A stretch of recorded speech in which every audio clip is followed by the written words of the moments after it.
कक्षा 11 के MP board के सभी विद्यार्थियों, जैसा कि आप सभी जानते हैं, मैं लगातार आपकी हाफ ईयरली एग्ज़ाम की तैयारी करा रहा हूं। इससे पहले मैंने हिंदी, बायोलॉजी, ठीक है, और फिजिक्स के क्वेश्चन पेपर डाल दिए हैं। नहीं देखा है तो ज़रूर देख लीजिएगा।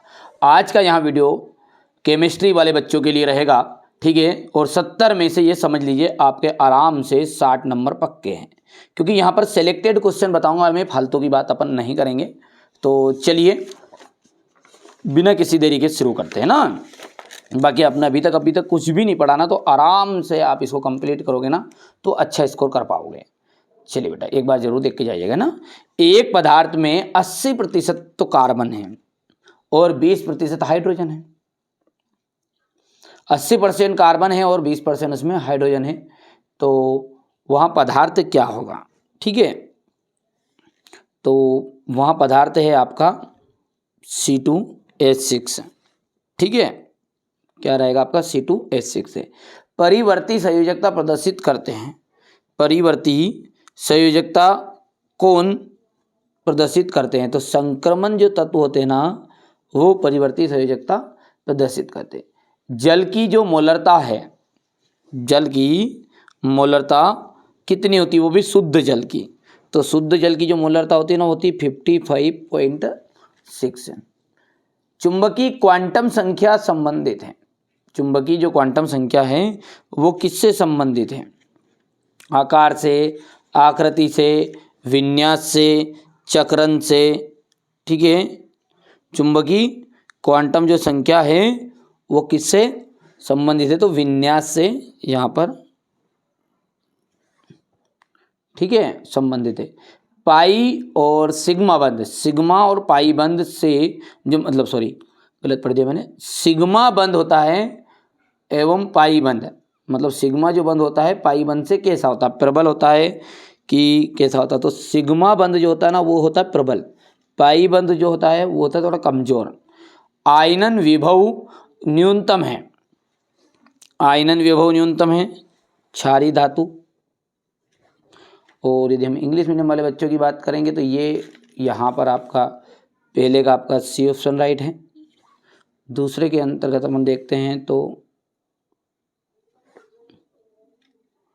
ट्रांजिशन एलिमेंट है और molarity of pure water is 55.6 है। हो गया, आगे बढ़ते हैं।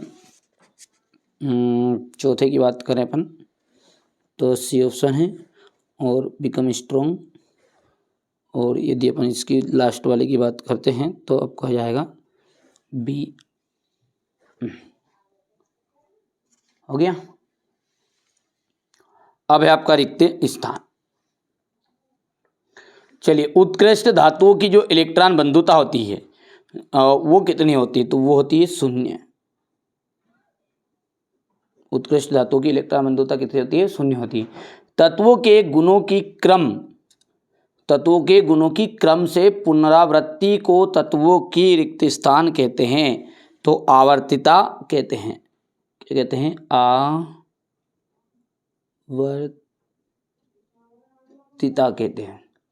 स्थिर ताप पर किसी अभिक्रिया के लिए साम्य स्थिरांक Kp व Kc का संबंध रिक्त स्थान है। तो अपन इसको लिख सकते हैं यहाँ पर, Kp इक्वल टू हो जाएगा Kc और RT और डेल N। किसी तत्व के समस्थानिकों में रिक्त स्थान की संख्या असमान होती है। किसी तत्व के समस्थानिकों में न्यूट्रॉन की संख्या असमान होती है। किसकी? न्यूट्रॉन की। जल के अणु में HOH बंध कोण 104.5 डिग्री होता है। PP पार्श्व अतिव्यापन से पाई बंध बनता है। कौन सा बंध बनता है? पाई बंध,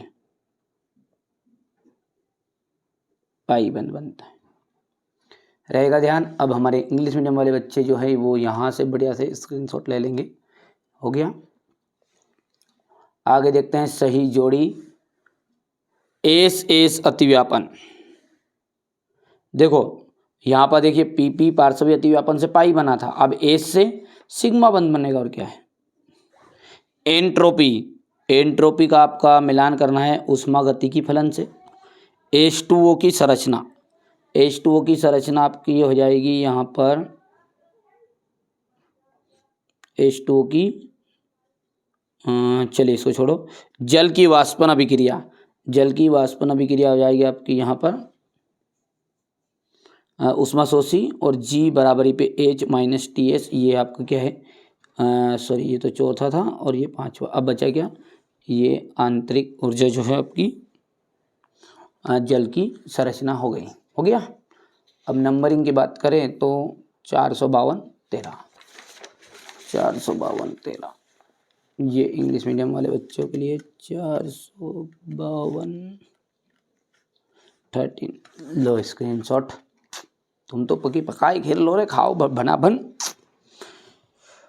अब देखते हैं एक वाक्य में उत्तर। बेंजीन के अणु के प्रत्येक कार्बन में कौन सा संकरण पाया जाता है। तो बेंजीन अणु के प्रत्येक कार्बन में आपका sp2 संकरण पाया जाता है। कौन सा संकरण पाया जाएगा, sp2। किस एंथैल्पी का मान सदैव ऋणात्मक होता है। किस एंथैल्पी का जो मान है वो सदैव ऋणात्मक रहेगा।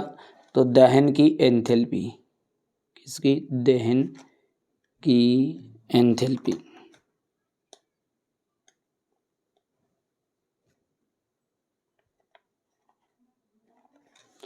एंट्रोपी क्या है, एंट्रोपी क्या है भैया, किसी निकाय की, ठीक है भैया, किसी निकाय की अव्यवस्था, किसी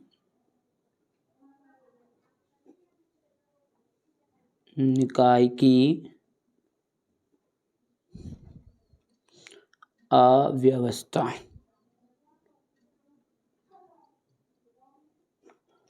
सोडियम किस ब्लॉक का तत्व है। सोडियम जो है किस ब्लॉक का तत्व है, तो सोडियम है एस ब्लॉक का तत्व।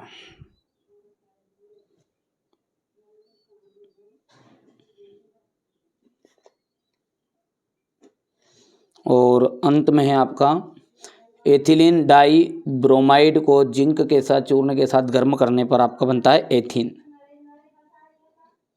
एथीन जिसका फॉर्मूला होता है C2H4।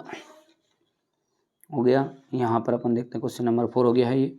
अब क्वेश्चन नंबर 5 की हम बात करें ट्रू फॉल्स की, तो यहाँ पर अपन बात करते हैं तो 55.5 मोल संख्या होती है 1 लीटर में। बिल्कुल राइट बात है पहला आपका।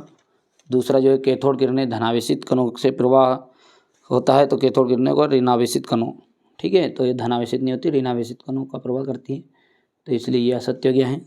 तीसरा जो है वो सत्य रहने वाला है आपका। और AgCl यानी कि सोडियम क्लोराइड यौगिक NaCl यानी कि सोडियम क्लोराइड से अधिक आयनिक होता है, तो ये आपका असत्य रहेगा।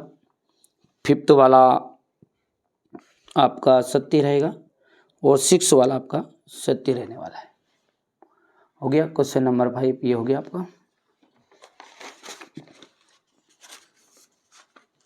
जी यहाँ से अच्छा, अब अगला क्या है, द्रव्यमान संरक्षण का नियम क्या है, इस नियम की आधुनिक स्थिति बताइए। मोलानुपाती सूत्र क्या है, किसी विलयन की मोलरता को परिभाषित कीजिएगा। डाल्टन का परमाणुवाद के मुख्य बिंदु लिखने हैं। एनोड किरणें किसे कैसे उत्पन्न होती है, उनके गुण लिखने हैं।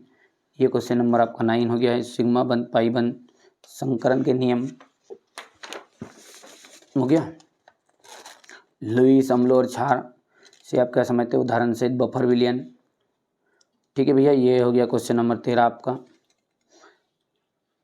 क्रोमेटोग्राफी क्रियात्मक समूह pH मान क्या है, ऊष्मागतिकी का प्रथम नियम। गलन की एंथैल्पी,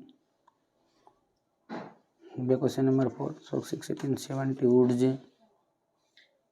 पाउली का अपवर्जन, हुंड का अधिकतम बहुलता का नियम, रदरफोर्ड का प्रकीर्णन का प्रयोग के प्रमुख निष्कर्ष, और ये हेंस का नियम, और लास्ट में आपको एक सिद्ध करने वाला क्वेश्चन है।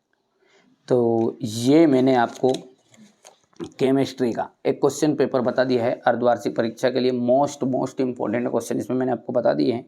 तो आप एक बार ज़रूर इसको कंप्लीट कर लिए, अलग से पढ़िए भले पर, लेकिन एक बार इनको ज़रूर कंप्लीट करके जाइएगा। चलिए तो मिलते हैं अगले वीडियो में। चैनल पर पहली बार सब्सक्राइब करो, क्योंकि ये तो सेट ए है, इसके अलावा मैं सेट बी भी आपको प्रोवाइड बहुत ही जल्दी करवा दूँगा।